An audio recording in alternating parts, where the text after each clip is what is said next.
Good morning बच्चों। बहुत बहुत स्वागत है आप लोगों का सिंपल एजुकेशन में। आज की इस वीडियो में हम लोग अध्ययन करेंगे आप लोगों की सामाजिक विज्ञान की वर्कशीट नंबर 32 अर्थात 32 का। यह वर्कशीट हमारे अतीत की इतिहास की पाठ्यपुस्तक से ली गई है और इसमें राष्ट्रीय आंदोलन के बारे में बातचीत की गई है। तो सबसे पहले हम देखेंगे कि आखिर इसमें क्या जानकारी हमें दी गई है और उसके बाद इस वर्कशीट में जो प्रश्न हमसे पूछे गए हैं उनके जवाबों की तरफ हम लोग अपना नज़र दौड़ाएंगे। तो चलिए हम आरंभ करते हैं इस वर्कशीट का अध्ययन। सबसे पहले है महात्मा गांधी का आगमन।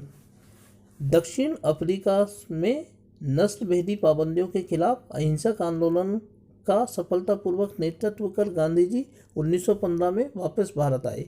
उन्होंने पहले साल पूरे भारत का दौरा किया और इस दौरान वे यहाँ के लोगों, उनकी ज़रूरतों और हालातों को समझने में लगे रहे। उनके शुरुआती प्रयास स्थानीय आंदोलनों, चंपारण जो नील की खेती करने वाले किसानों के लिए 1917 में, खेड़ा किसानों के लिए 1918 और अहमदाबाद मिल मजदूरों के लिए 1918 में के रूप में सामने आए। 1919 से 1922 के बीच उन्होंने और भी कई आंदोलन जैसे रॉलेट सत्याग्रह, खिलाफत आंदोलन और असहयोग आंदोलन का नेतृत्व किया। दोस्तों, इसके बाद रॉलेट एक्ट के बारे में बताया गया है। 1919 में अंग्रेजी सरकार ने रॉलेट कानून पास किया जिसका उद्देश्य अभिव्यक्ति की स्वतंत्रता जैसे मूलभूत अधिकारों पर अंकुश लगाना और पुलिस को और ज़्यादा अधिकार देना था। गांधी जी ने लोगों से आह्वान किया कि इस कानून का विरोध करने के लिए 6 अप्रैल 1919 को अहिंसक विरोध के द्वारा अपमान और याचना दिवस के रूप में मनाया जाए और हड़तालें की जाएं। यह ब्रिटिश सरकार के खिलाफ पहला अखिल भारतीय संघर्ष था। हालांकि यह मोटे तौर पर शहरों तक ही सीमित था। सरकार ने इन आंदोलनों को कुचलने के लिए दमनकारी रास्ता अपनाया। 13 अप्रैल 1919 को बैसाखी के दिन जलियांवाला बाग में एक शांतिपूर्ण सभा के ऊपर बिना किसी चेतावनी के अंग्रेजी जनरल डायर ने गोलियां चलवा दी। कई सारे लोग मारे गए जिनमें बुजुर्ग और बच्चे भी शामिल थे। इस जनसंहार पर अपनी पीड़ा और गुस्सा जताते हुए रविंद्रनाथ टैगोर ने अपनी नाइटहुड की उपाधि लौटा दी। दोस्तों, इसके बाद खिलाफत आंदोलन और असहयोग आंदोलन का आह्वान किया गया है। तो देखते हैं कि क्या लिखा है इसमें खिलाफत आंदोलन और असहयोग आंदोलन के आह्वान के बारे में। प्रथम विश्व युद्ध में तुर्की की हार के बाद अंग्रेजों ने तुर्की के सुल्तान, जो पूरे विश्व के मुसलमानों का खलीफा माना जाता था, के ऊपर बहुत सख्त संधि थोप दी। जलियांवाला बाग हत्याकांड के बाद अंग्रेजों से गुस्सा हुए भारतीय मुस्लिम इस संधि से आग बबूला हो गए। खिलाफत आंदोलन के नेताओं मोहम्मद अली और शौकत अली ने अंग्रेजों के खिलाफ आंदोलन शुरू किया जिसका उद्देश्य तुर्की के सुल्तान यानी खलीफा की शक्तियों को फिर से बहाल करना था। गांधी जी ने उसके आह्वान का समर्थन किया और कांग्रेस से आग्रह किया कि वह पंजाब में हुए अत्याचारों, जलियांवाला बाग हत्याकांड और खिलाफत के मामले में हुए अत्याचार के खिलाफ आवाज़ उठाए और स्वराज की मांग करें। तो दोस्तों, ये थी आप लोगों की आज की सामाजिक विज्ञान की वर्कशीट। अब इसमें 5 सवाल दिए गए हैं जिनका उत्तर हमें एक एक करके देना है। दोस्तों, पहला सवाल है कि 1915 में भारत आने के बाद गांधी जी द्वारा किए गए कुछ स्थानीय आंदोलनों को लिखिए। तो हम जानते हैं कि 1915 में जब महात्मा गांधी दक्षिण अफ्रीका से आए थे भारत, तो उन्होंने 3 स्थानीय आंदोलन चलाए थे।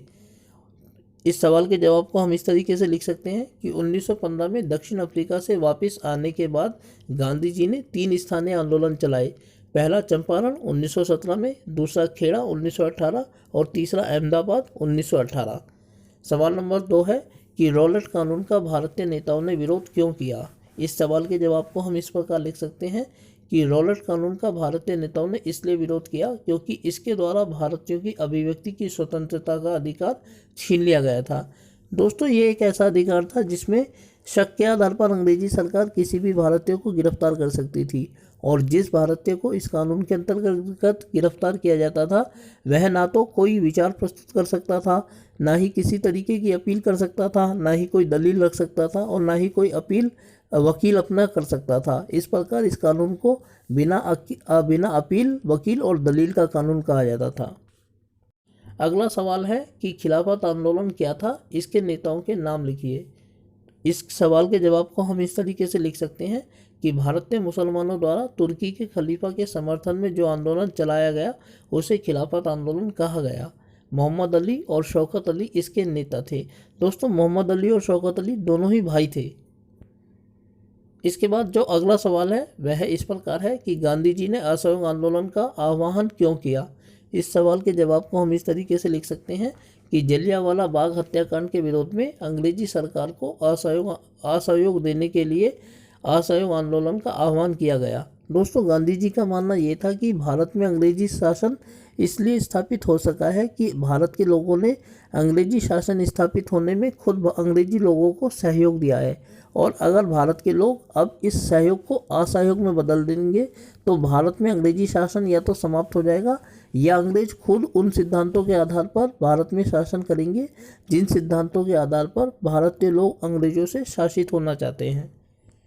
अगला सवाल है कि आपके विचार से गांधी जी ने खिलाफत आंदोलन का समर्थन क्यों किया होगा।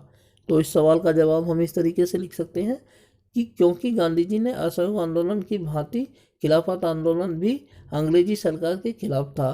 तो गांधी जी ने जो अपना असहयोग आंदोलन चलाया था वह भी अंग्रेजी सरकार के खिलाफ था, और भारत के मुसलमानों द्वारा तुर्की के खलीफा के समर्थन में जो आंदोलन चलाया गया वह भी अंग्रेजी सरकार के खिलाफ था। तो दोनों का मकसद क्योंकि एक ही था, इसीलिए गांधी जी ने भारत में मुसलमानों द्वारा चलाए गए आंदोलन खिलाफत आंदोलन का समर्थन किया। तो दोस्तों, यह थी आप लोगों की आज की सामाजिक विज्ञान की वर्कशीट नंबर 32। उम्मीद करता हूँ कि आपको यह वीडियो अच्छी लगी होगी, और साथ ही आपसे अनुरोध करता हूँ कि वीडियो अच्छी लगी तो वीडियो को लाइक करें और चैनल को सब्सक्राइब करें। साथ ही आगे आने वाली वीडियोस को देखने के लिए जुड़े रहें मेरे इस चैनल पर मेरे साथ, जिसका नाम है सिंपल एजुकेशन। वीडियो को देखने के लिए आपका बहुत बहुत धन्यवाद दोस्तों।